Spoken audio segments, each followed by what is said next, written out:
Puerto Rico has been a territory for more than 500 years, first of Spain and now of the United States. Therefore, it should not be foreign to our will that the status is an issue that moves us as Puerto Ricans. As a result of the discussion on the status, 6 plebiscites have been held to decide between the options of statehood, independence, or Commonwealth, as well as the approval of evaluation committees on the status of Puerto Rico.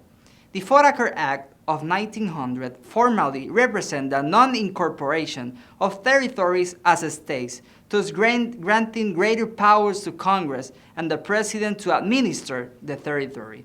This unequal treatment over other states of the nation led to the argument that Puerto Rico was treated as a territory and not as a part of the Union. Under this premise, and through the insular cases, the legal creature of the United States Congress was named unincorporated territory, was established and validated, maintaining as a foundation that we belong to but are not being part of.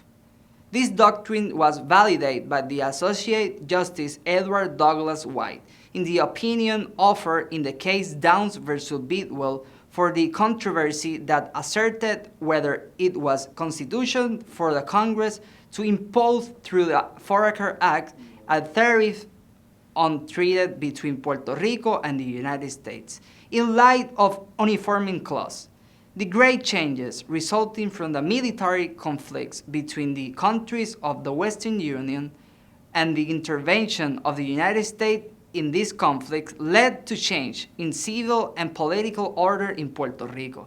President William Howell Taft took the initiative to propose the granting of American citizenship for Puerto Rico, which culminated in the approval of the Jones Bill, which was finally signed by President Woodrow Wilson on March 2, 1917.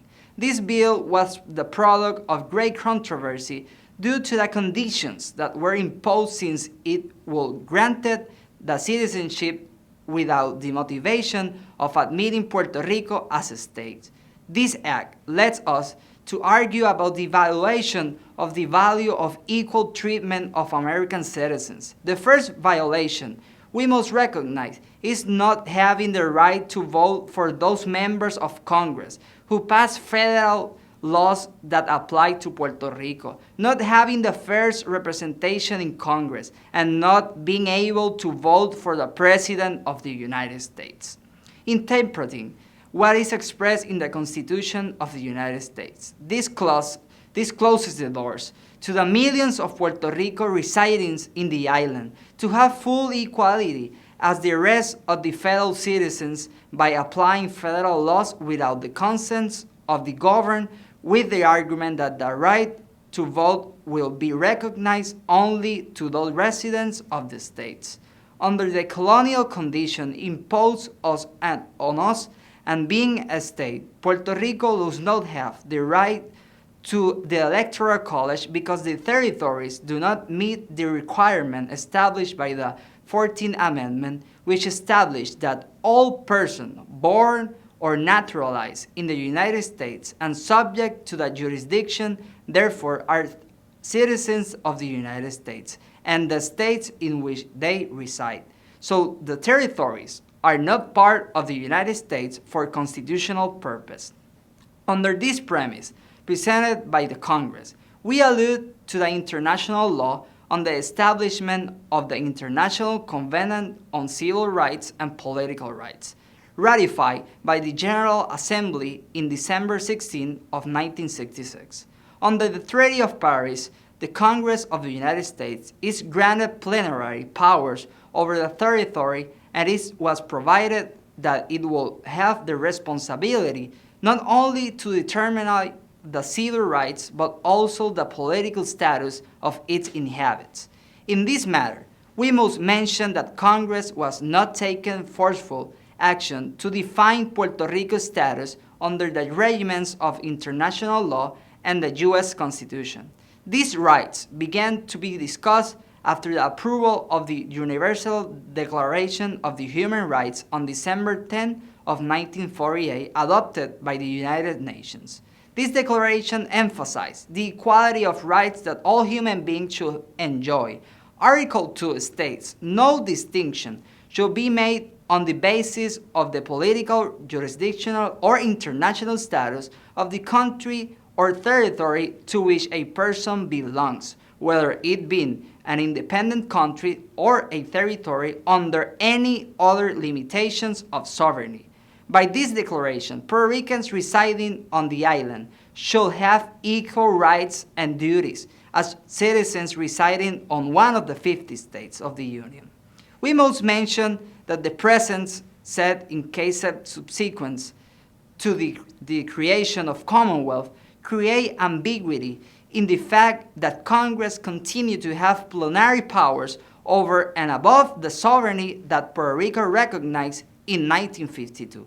The final determination made by the Supreme Court in case of Puerto Rico versus Sanchez Valle and the establishment of Promesa Act, which create the Fiscal Oversight Board, demonstrate the permanence of Puerto Rico as a territory subject to the plenary powers of the Congress, which violates international agreements on the self-determination of the people and the value of equality rights.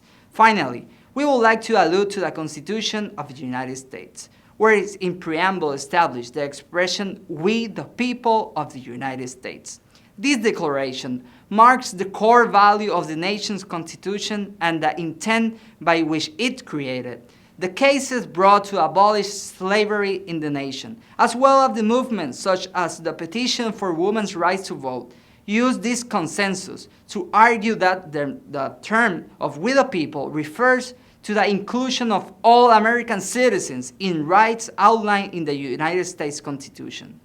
Therefore, we believe it is mandatory to take action and what in this resolution proposed to promote equal rights and social justice for United States citizens residing here in Puerto Rico so that they may enjoy the right to vote for the President of the United States. It is important that U.S. Congress take action on the referred case and enforce the right on the Constitution for all United States citizens with equality. The bills, therefore, in the House Committee on the Natural Resources, chaired by Congressman Grijalva, allude to take action in favor of freedom of determination of the people of Puerto Rico on the future of their relationship with the United States. Certainly, the guarantee of the right to self-determination of the people of Puerto Rico has been guaranteed in all the process of expression of the people through the various plebiscites held since 1967,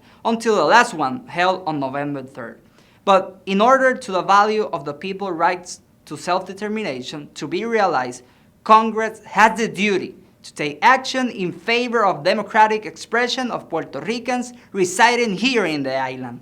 H.R. 1522, introduced by our only congressional representative, Jennifer Gonzalez Colon, and Congressman Darren Soto, for the consideration of the U.S. Senate and the U.S. House of Representatives, sets precedents in the history of admission of territories as a state of the Union. It also ensures concrete action on the mandate sent by the people of Puerto Rico last November 3rd in favor of statehood, with the ratification of the result and the approval of the President of the United States. In contrast, with H.R. 27 presented by Congresswoman Nidia Velázquez and Alexandra Ocasio-Cortez, who presented a bill that seeks the creation of status convention that is unprecedented in the process of admission of territories to the nation, and historically, only that colonies who have wished to be traded themselves toward formation of an independent republic have accepted.